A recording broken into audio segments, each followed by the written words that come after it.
Okay, so I'm here with Mr. Michael Brito, SVP of Social Planning at Edelman. Social business. Social business. Thank you very much.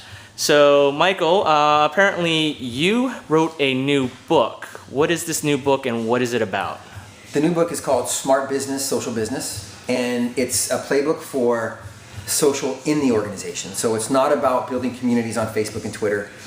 It's about operationalizing and humanizing the business internally. So I kind of wrote it in chronological order. So if I'm an executive or a customer support agent or a marketer or any level, and I'm trying to figure this stuff out, it's for you. And I wrote it in a way it's similar to like a textbook for college, right? You can go in, you can look at the table of contents, and if you're struggling with a certain area, whether it be governance or social CRM or the social customer or culture, you can go to the chapter and hopefully find some solutions. So obviously you're talking about more for companies. This is all about how to really make internal processes for companies to be more social, right? We're not talking about, like how I could create a Twitter campaign to reach, this specific audience. This is more enterprise, more global strategy within the company, and saying like somebody like Ford or Coca-Cola or Genentech or any large corporation to really grasp social media to use it as a tool to communicate internally and to help sell more stuff. Yeah, I mean it boils down to this, right? And I'm a firm believer that a company cannot and will not have effective and meaningful conversations with customers unless they can have effective and meaningful conversations internally. So you're right, it's about governance, it's about the creating a process. So when the IT manager in Bangalore, India wants to start tweeting, what's the process to get it done? Does he get trained? What are the social media policies? Or if it's the marketing team in Germany who says, we need to create a Facebook tab or we need to create a Facebook page, what's the process to get that done? And communicating with corporate or whoever's managing the corporate function to say, okay, we're ready to do this, what do we do now? And then corporate would then say, okay, well here's what the governance model says and here's how we can support you. We can either help you and help you amplify or help you execute on that program, or we can use the corporate fan page and build a tab. So it's just things like that that really help make companies communicate more effectively with the social customer. And it starts with cleaning out or building out the internal functions and operationalizing processes. So let's stick with the governance process here. I mean, for a lot of people, they're hiring social media strategists or community managers or social media interns to manage their front-facing social.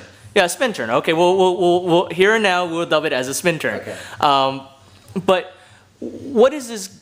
I mean, this is more like, we have new marketing can say, or PR, their PR department can say, hey, we have this new product. Go tweet out, run this contest. Tweet, post it on Facebook, upload this video, and you call it a day. Or you use a service like Radiant 6 or Scout Labs or Intensity, and you basically understand, what people are saying, the average consumer is saying, and then you can say, oh, hey, they don't really like our product. Let's adjust what we're doing. But from a governance standpoint, could you elaborate more about what is a governance standpoint, government process policy, and how does that actually work internally? Could you elaborate more about what that is? Sure. So I think what you're saying is the social customer is influential, right? Mm-hmm. They're having conversations on Facebook, Twitter, Yelp, CNET, everywhere, and those conversations are amplified. The reality is we've always been social customers. Just we used to be in a living room like this and talking about palm olive with our, my mom and aunts used to talk about that, and the conversation was restricted. Now it's like everywhere. And so you're right, it starts with listening and understanding what the vibe is of the conversation and then asking yourself, can we add value? Because if you can't add value, if you're just retweeting people who say, I love your product, well then there's no real reason for you to be involved.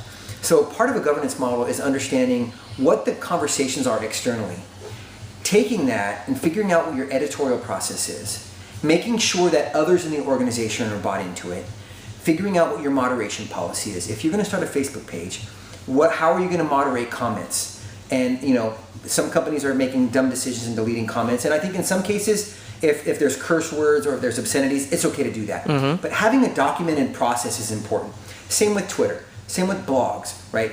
At other companies I used to work for, we used to have a moderation process which was post-moderated. So the comment would come in, then we would decide whether or not we moderate it or not. So it's post-moderation rather than pre-moderation. So it's things like that. It's very small things that companies need to do.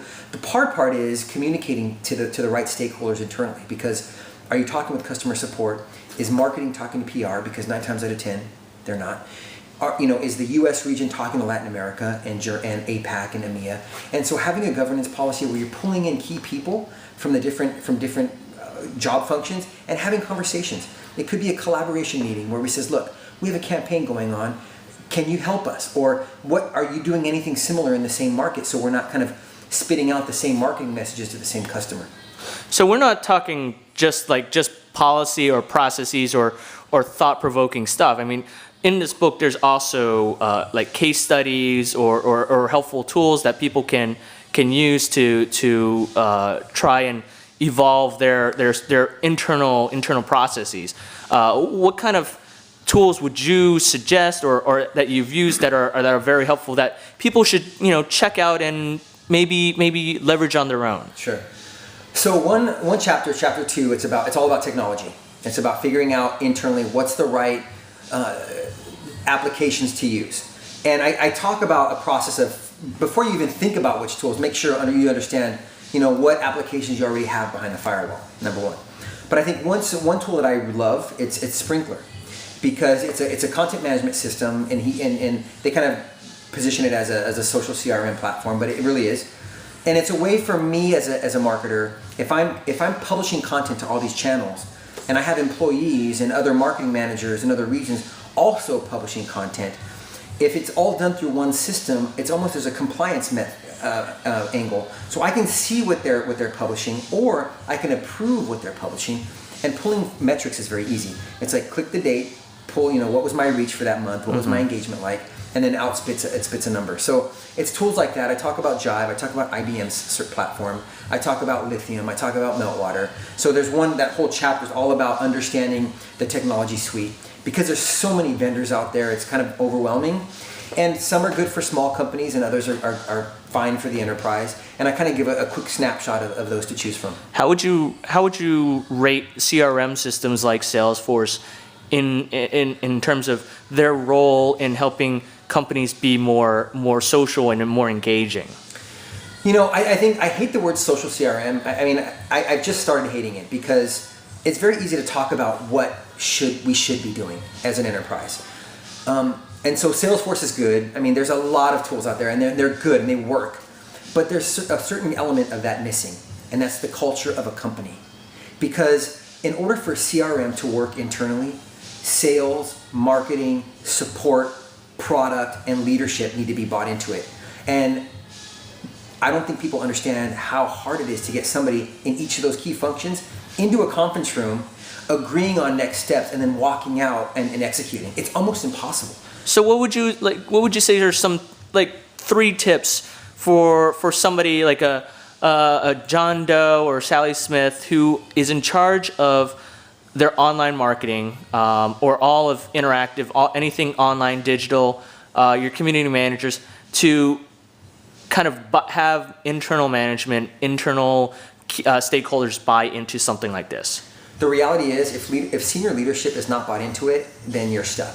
Right, you're always going to have these pockets of people engaging, and there's going to be a duplication of process, duplication of efforts all over the place. So if the leadership buys into it and not only says we believe in social, but then walks the walk and starts engaging in social, putting budget dollars towards social applications and hiring community managers, it'll never work.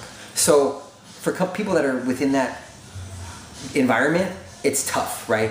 The most you can do is reach out to who you can reach out to, whether it's PR and marketing and support or what have you, and begin to start the dialogue. And I'm hoping that as we kind of progress as a society, and the younger generations and the Facebook generation become executives, they're going to understand and realize the influence of the social customer and begin to change their business. So a few more questions here is, you were talking about marketing and PR, getting involved into this entire internal process.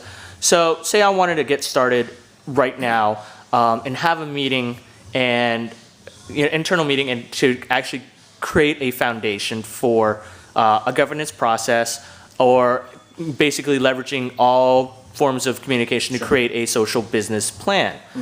Who do I need? You need to hire me. I'm kidding. No, you need to, sometimes, it depends on the organization, right? Sometimes you have to just do it, right? You have to create the process, document it, talk to your manager, have them buy into it, and then evangelize it. A lot of social business planning is evangelism internally.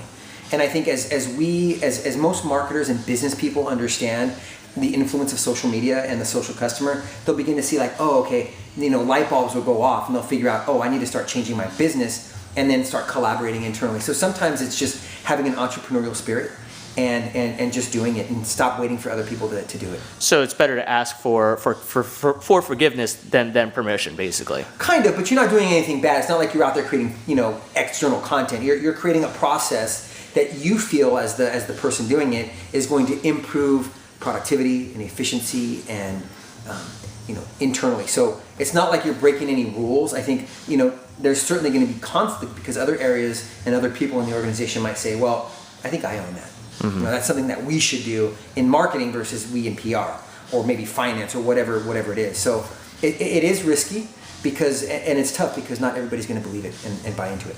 So I guess the final question here is, who are some companies that are doing it right? Like, if I wanted to look online at social business, I want to kind of pick and choose, do a Chinese menu and pick and choose from what someone like IBM or Ford or whoever is doing. Who would you recommend is an idea of doing it right? So I think the top three are IBM. They have over 30,000 people on Twitter, 20,000 people on Facebook, X thousand people on LinkedIn, and they're empowered internally to engage externally. Sandy Carter is the VP of social business, and she has great videos and talks about it quite often. So IBM, SAP is another one. They have a thriving community, and you know what? They're actually changing their products based on community feedback. B2B stuff, right? And then the last one is EMC. So they're a case study in the book too. But they basically built their entire infrastructure and community and built up social media proficiency internally first, and then kind of open the floodgates and let everybody engage externally, and they have a great thriving community. Okay. Michael Brito, so where can people find your book, Social Business? Google social business, and I'm like the fourth result. But actually, you can go to Amazon. It's Social Business, Smart Business, Social Business, or go to thesocialbusinessbook.com, and I would greatly appreciate it. But there's also a little twist here. You also are running a special promotion with your book. This campaign that I believe is probably close to you to help end slavery. Oh, yeah. Do you want to talk a little bit about that? It's not a campaign. It's a commitment. So all the royalties of the book are going to a nonprofit company or organization called Not for Sale, which they are fighting globally to end slavery. So human trafficking, sex trafficking, and it's something close to my heart because I have 2 little girls. And because it's a big problem. It happens everywhere. San Francisco, LA, San Diego, Thailand, Europe. I mean, it's a global problem. So all the royalties go to the book, and so I appreciate your support. Cool. Well, Michael, thank you very much. And if you are an enterprise or a consumer, community manager, or whatever, go buy that book. Cool. Thank you.